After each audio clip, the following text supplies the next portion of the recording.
Hey, what's up everybody? Grant here with OMG. I was working on this project and I figured I might as well throw together a little tutorial on a few different things I'm doing here. If I would have known some of this, it would have been a lot easier than trying to figure out the presets. I just wanted to cover a couple quick things real quick. One is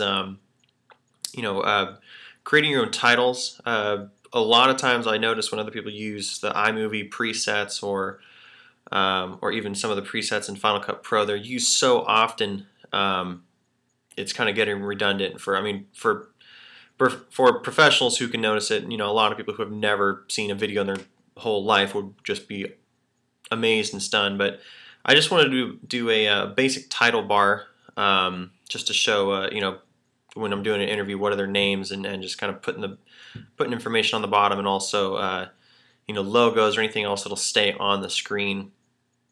And this project is some videos I'm doing for FCA volleyball, and I'm editing their footage somebody else shot of some pros. These are all pro beach and indoor volleyball players. Some of them actually most of them are on the Olympic team, the USA team, and a lot of them play overseas. So it's really cool to hear these people's stories.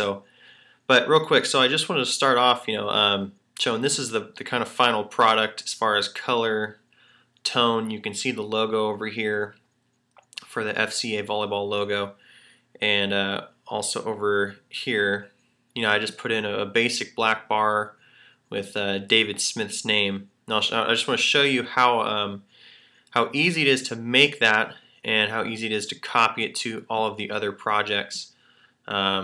With the right color, tone, and name. Krista's already did. So the first thing I did was I went over to Photoshop and I created a new file.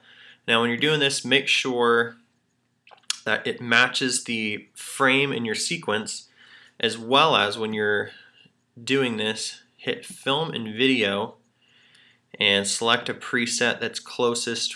Although I'm running it, I think that particular one is 24 frames. It's not going to matter too much, but you want to have the pixels and everything just about the same, because you will, if you do something else, if you try to do a web-based image, you will see pixelization and different effects and a little bit of film noise with some of the other images and files that you'll try to put in there. So I just do 720. If you're 1080, go that route.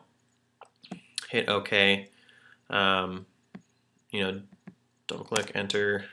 I just want to drop my background, and all I want to do is create a black bar. So I've already selected my color. New layer, thanks.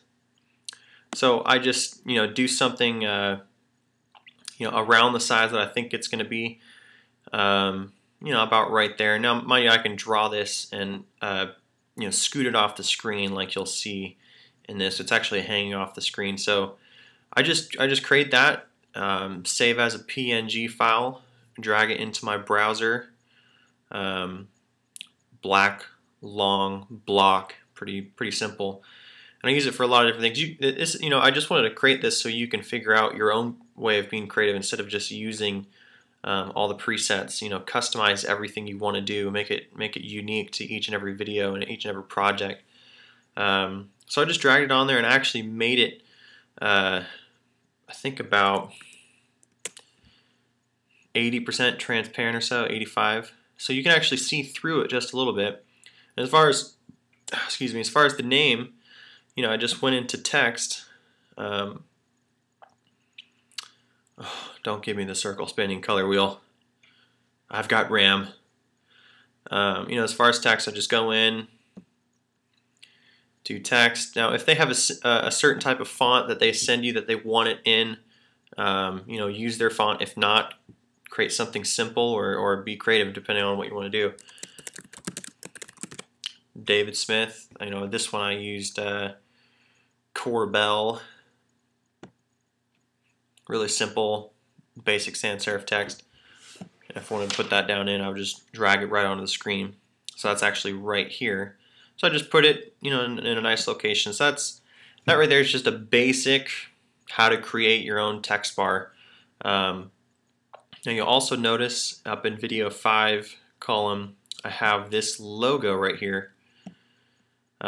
This is actually a full-size logo. This one, because it's so small and it's not moving or anything, you know, it doesn't really matter what the, for me, it didn't really matter what type of image it was, or what the pixels or anything were, just because it's so small. And I also made it, as you can see here, about down to 20% transparency, so you can really see through that, because that was bright white when I first saw it. So I have these, I think they're in 30-second or 1-minute increments.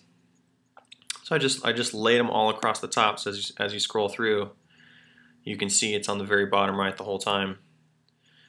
Now the easiest way to place this in the other videos is just select it,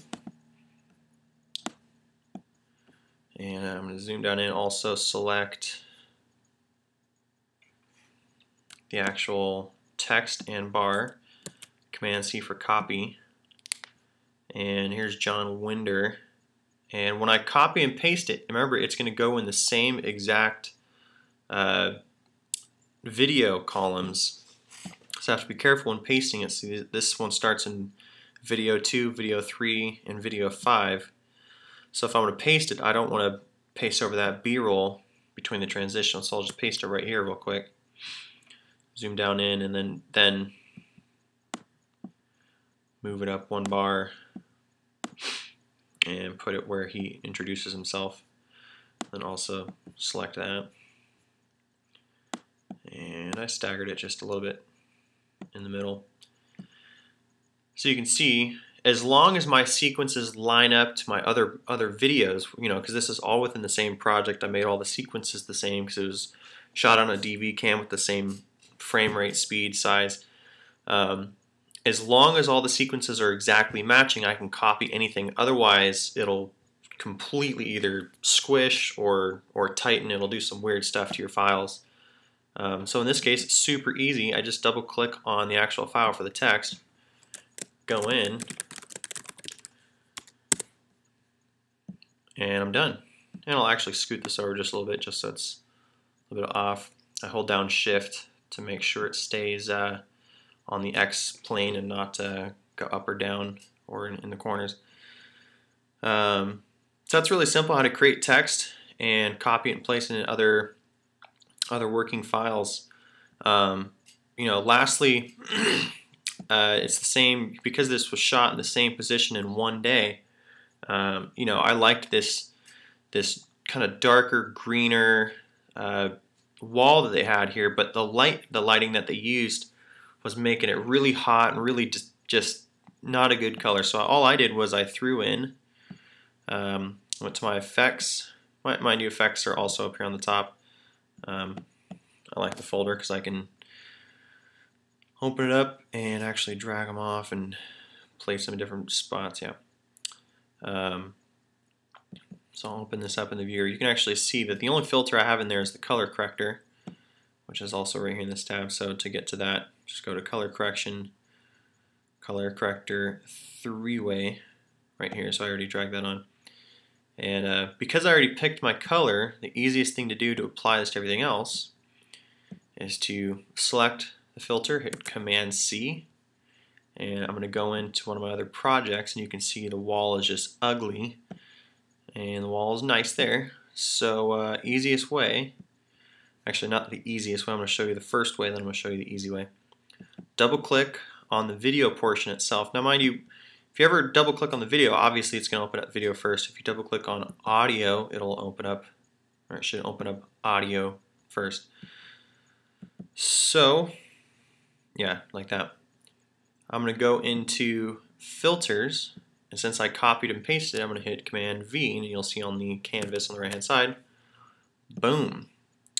So actually, let me undo that real quick, and I'll show you the really easy way to apply it to all of this footage. I'm just going to select everything, and since I'm sorry, let me copy, I can just copy any portion of this video, and as long as it doesn't have a whole bunch of effects on it, because I only know it has one, I can go to this entire sequence, to each clip. I can right click and hit Paste Attributes. And if in the other clips I had cropped anything, added basic motion and movements, I could attribute and add this to each and every other clip. But the only thing I want to add right now is the filters. So without double clicking and pasting every filter inside each clip, I can just select them all, paste all the filters, and hit OK. So now every single clip has the color correction. And I'll go through more color correction in other tutorials, and I've probably done a little bit in prior ones, but this was an easy way to show it in a larger project instead of just one specific file. And it's a lot easier when you can understand how to paste attributes, but also if I wanted to remove those attributes, if there's the only thing it shows is obviously audio levels and the filters. So pretty easy tutorial. Yeah, that's it for now. Comments, questions, if you need me to explain anything, don't hesitate to ask. So that's it for now. Thanks.